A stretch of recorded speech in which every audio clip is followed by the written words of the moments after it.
Voilà, merci. Merci beaucoup, Monsieur le Président. Je pense que cette question préalable n'en est pas une, puisque notre collègue qui s'est présenté à la tribune tout à l'heure pour la poser est dans la désinformation et la manipulation. Puisque nos travaux en commission font l'objet d'un rapport lu en séance plénière auquel sont annexés les amendements adoptés en commission. Il était présent, ici même. Et bu mu fi nekkee bu ñu liggéeyee commission ba indi rapport bi séance plénière annexé amendement yi moo ngi fi woon toog bu ñuy voté séance plénière ñëpp a ngi fi woon toog caméra yi tàq donc lu leer naññ lañ fiy def assemblée nationale kenn mënu fee nëbb dara parce que lu ñuy def commission c'est enregistré dañ ciy def rapport distribuer ko. Donc, les travaux en commission se sont régulièrement déroulés, les travaux en séance plénière se sont régulièrement déroulés. La loi a été adoptée le 28 avril 2026. loolu mooy dëgg lu fi keneen wax da ngay wax lu la neex maintenant yomb na nga ñëw par malhonnêteté di accuser administration bi. di naan l'administration fait du faux ku ko wax yow yaa faux waaw ku ko wax yow yaa faux ku ne administration assemblée nationale fait du faux yow yaa faux donc nañu xool bu baax lu ñuy wax balaa ñuy naan sama àqulaay taalaa wala di waat te gëmoo dara su lu ngay wax am na loo xam ne c'est de la tartufferie noonu laa ko mën a tuddee parce que lu leer naññ kenn du ko jeex. Monsieur le Président yaakaar naa ni loi ba nga xam ne moom nañ fi adopté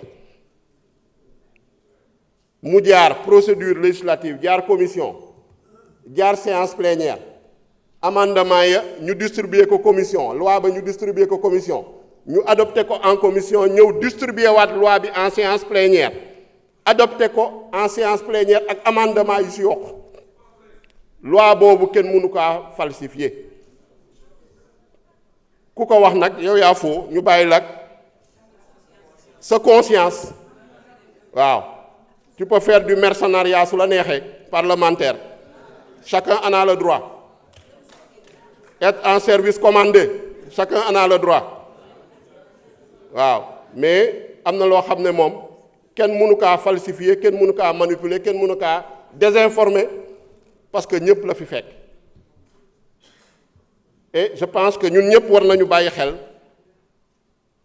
l'article 114 de notre règlement intérieur qui dit que l'élu du peuple a des obligations de rigueur morale, d'intégrité, de droiture et de dignité qui doivent se refléter dans son comportement de la vie de tous les jours. loolu ñëpp war nañ ko bàyyi xel parce que obligation la. C'est facile de jeter en pâture aujourd'hui l'administration de l'Assemblée nationale pour se donner en spectacle, pour des raisons politiciennes. Donc, Président, lu ma jàpp question préalable bi ça doit être rejeté, ñu continuer les travaux. Je vous remercie. Merci beaucoup. Sëñ bi teel. Monsieur le ministre, voulez-vous intervenir? Monsieur le Président, nous n'avons pas d'observation. Merci. Merci beaucoup.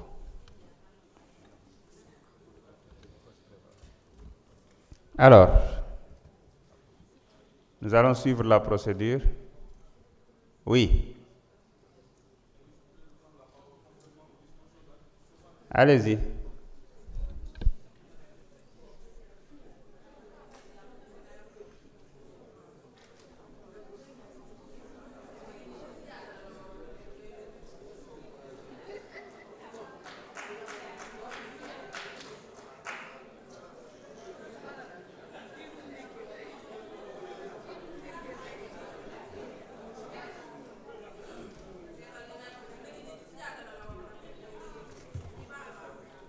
Monsieur le Président, Monsieur le Ministre, Mesdames, Messieurs, très chers collègues.